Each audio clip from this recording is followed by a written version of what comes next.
everyone, so we are kicking things off today with an eyeshadow primer. I'm using the number 7 Stay Perfect primer today just to change things up. It's another affordable primer that's pretty good. It's clear, so it's just going to prep the eyes for the shadows to come. It's not going to disguise darkness or discoloration or anything of the sort because it's not tinted. I'm just applying a touch of this now with my blending brush all over the eye area to make sure the shadows that I apply appear nice and vibrant and last all day long. So I wanted to do another tutorial with the Makeup Revolution palette because you were all asking for it. So I picked up some of that light green on a large fluffy brush and I'm going to start gradually adding this into the crease of the eye. So I think it's easiest to do this step when the eye is open because you can very clearly see where the crease is. So once I have my shadow mapped out, then I sometimes close my eye to do some blending because it's a bit easier to do when the skin is pulled taut. With my eye shape, it's easy to see where the crease is. It's literally above my eyelid. But if you have a different eye shape, like hooded eyes for instance, your crease may not be as defined. So depending on your eye shape, you may have to create a crease. And to do this, you just feel for your orbital bone and work around the shape of the orbital bone. There's your crease line. So I'm still working with that shadow. I'm only picking up some more now. I've literally just been working on fading the shadow out into the shape that I want. And as you would have probably noticed, I kept the shadow in the crease initially, and as I had less product on my brush, I then raised it up higher to fade out the shadow.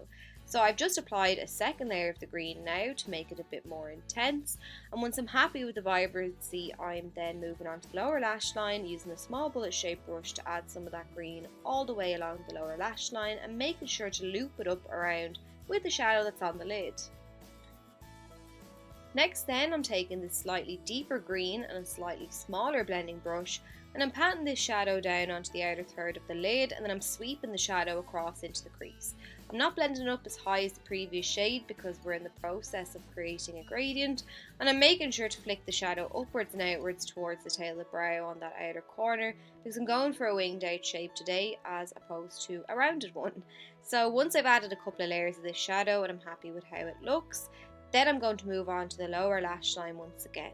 So I'm just sweeping that medium toned green from outer to inner corner, making sure that on the outer corner that it connects up with the green on the lid. As I mentioned, we're making our way from light to dark, so I'm taking this deeper green now and I'm using this to add some depth. So I'm tapping it down on the outer portion of the lid and then I'm sweeping the green up into the crease, but this time I'm keeping it really deep in the crease and I'm only moving my brush upwards slightly when I have little to no product left on it so that I'm just fading the greens together. So I'm smoking some of this dark green now as well onto the outer portion of the lower lash line. Now as you can see, I did get some fallout with this particular shade, but no worries.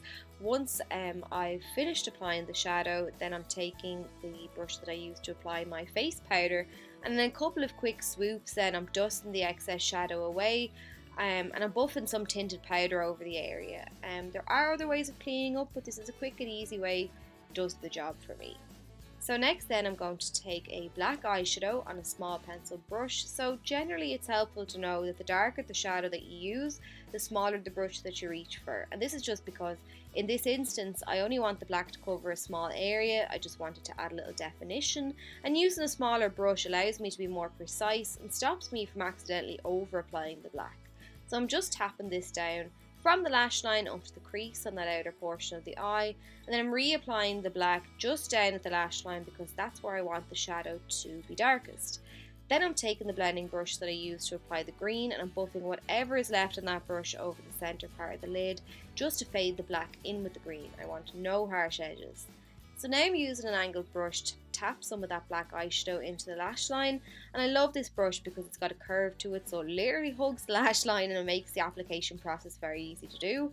So I'm patting that shadow down on the lower and upper lash line, and then I'm taking my pencil brush once again and I'm lightly buffing over the edges to soften the black. And I'm being really careful on that outer corner where my upper and lower waterline meet. Hay fever's killing me at the minute and my eyes are a little leaky at the corners, so I'm trying to blend the shadow without irritating the eye and causing it to war. Next then I'm taking this metallic green on a flat C-shaped brush and I'm patting this down on the inner half of the eyelid. Now sometimes I like to create a blank canvas again by adding some concealer to the lid, but it's not essential, you can do without definitely.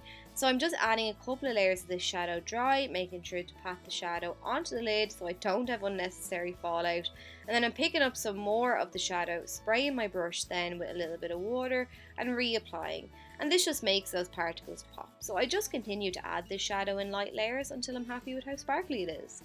Then for the waterline, I'm taking the number 7 Amazing Eyes eye pencil, and I'm lining both the upper and lower waterline by closing my eye around the pencil and just sweeping it back and forward. To set the pencil then in place to make sure that it lasts all day long, I'm tapping some of the black eyeshadow over the top of the waterline. This is something that I usually do anyway, but especially in the summertime, hay fever season, my eyes are usually watering more, so therefore the liner fades quicker, but not if there's a powder on top. I'm using my face highlighter, the Sleek Solstice palette, and I'm using this to add a bit of brightness to around the tear duct of the eye after adding some lashes, of course. And then I'm tapping some of this highlighter underneath the brow bone as well, just to add a bit of a lift to that area. And finally then I'm using the Wet n Wild Lash Renegade Mascara to blend my own lashes in with the false ones. And I really like this wand because the long part of it does the lower lash line, and the ball on the top really helps to get those lashes on the outer corner of the eyes to make sure they're nice and elongated as well. And then that's it. So I hope you found the tutorial helpful. I hope you're all keeping safe and well, and I'll catch you all soon.